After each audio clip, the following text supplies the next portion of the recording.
Welcome to Mind Alive, and today we'll dive into Colossians 2:15 to watch the God Show. Stay tuned.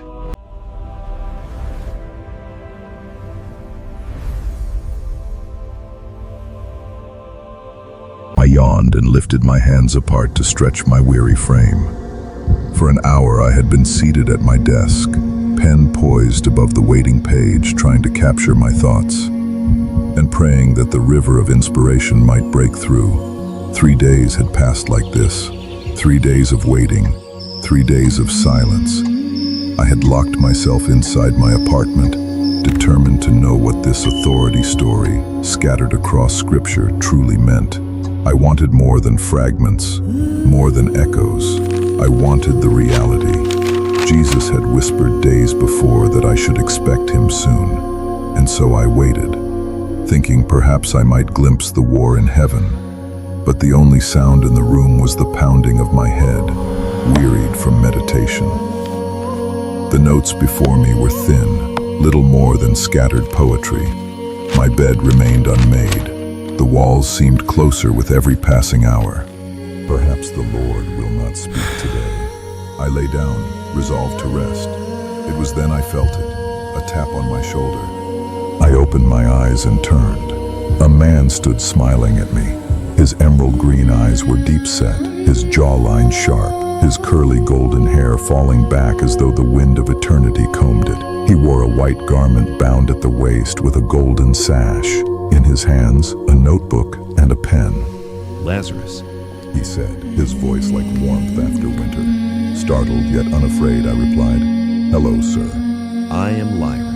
I am sent to give you skill and understanding. Come with me. I rose without question.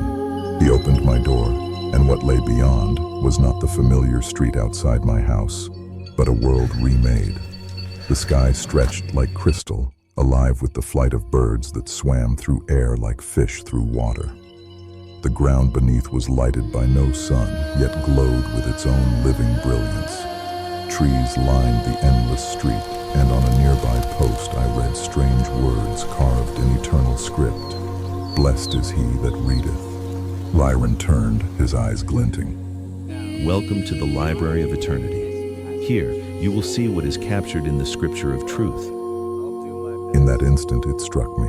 Scripture was not merely verses. They were events, realities, testimonies of eyewitnesses. The book was alive. The words were doors. We walked on. At last I broke the silence.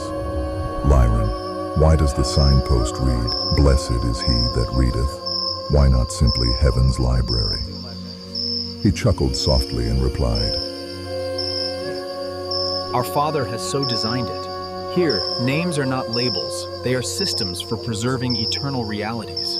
The excellencies of God are captured in Scripture, hidden in plain sight.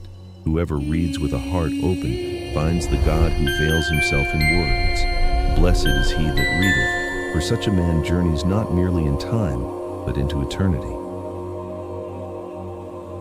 We came to a building whose doors towered like mountains, wrought from purest gold and set with a diamond pearl. Above the arch burned a book of white flame, and above it hovered the form of a heart, burning with endless fury. Prophet Jeremiah's words came alive in me. "Your word is like fire shut up in my bones." The doors opened of themselves. Inside I beheld men and women of every race, all moving with purpose, scrolls and books in hand. Lyron introduced me to 2 attendants, Jimral, dark and solemn in a white cloak with a golden girdle, and Lucy, whose hair shone like woven light. She smiled at me and whispered, "We've been expecting you." Lyron inquired after a parcel. Jimral directed us. Section 279 AD, Desk 7, Aisle 9. Are you prepared for what lies beyond these doors? As prepared as one can be for the unknown. We boarded a suspended courier, a chariot of light that moved without wheels, and soon arrived. There, waiting on the desk, lay a sealed scroll. Lyron broke its seal and unrolled it before me. The title burned. At once the words became vision. I saw the cross. My Lord hung there, pierced and bleeding, yet nailed beside him were not only his hands and feet, but parchments, contracts written in crimson ink, decrees of judgment, penalties of law, ordinances against us, all nailed with him. At the foot of the cross, piles of edicts burned under his blood. The scene shifted. My Lord lay in the grave. Then he rose, descending with unyielding stride into Hades itself. The earth quaked, gates shattered, prison doors flew open, chains dissolved, the dead stirred. His presence was a terror to hell. Lucifer appeared, his voice trembling with rage. Who dares open my prisons? Who dares loose my captives? Christ's eyes blazed like living fire. His words thundered, the debt has been paid in full. You have no legal right to hold them. A trumpet of war sounded, the hordes of hell charged. Yet Christ spoke again. The light shines in the darkness, and the darkness cannot overcome it. In a moment, he was radiant beyond description. 1 billion suns could not compare. Hades itself was illuminated. Demons shrieked, stumbling back as the brilliance consumed them. Lucifer, writhing in torment, stood powerless as Christ reached forth and seized the keys of death and hell. Naked, shamed, stripped, he and his princes were paraded before the freed captives, displayed as broken idols before all creation. This was the God show, a triumph not hidden but proclaimed before the universe. Have you seen it? Yes, I whispered, trembling, and I wish I could watch it again. You always can. It is yours now. But more than to see it, you must tell it. Let the soldiers of Christ know the enemy they fear has been disarmed. What they face now is illusion.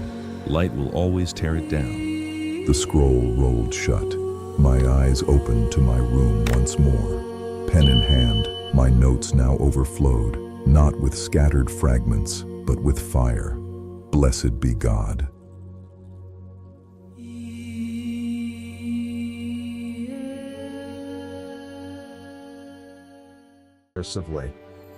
I hope you were blessed and inspired by this video.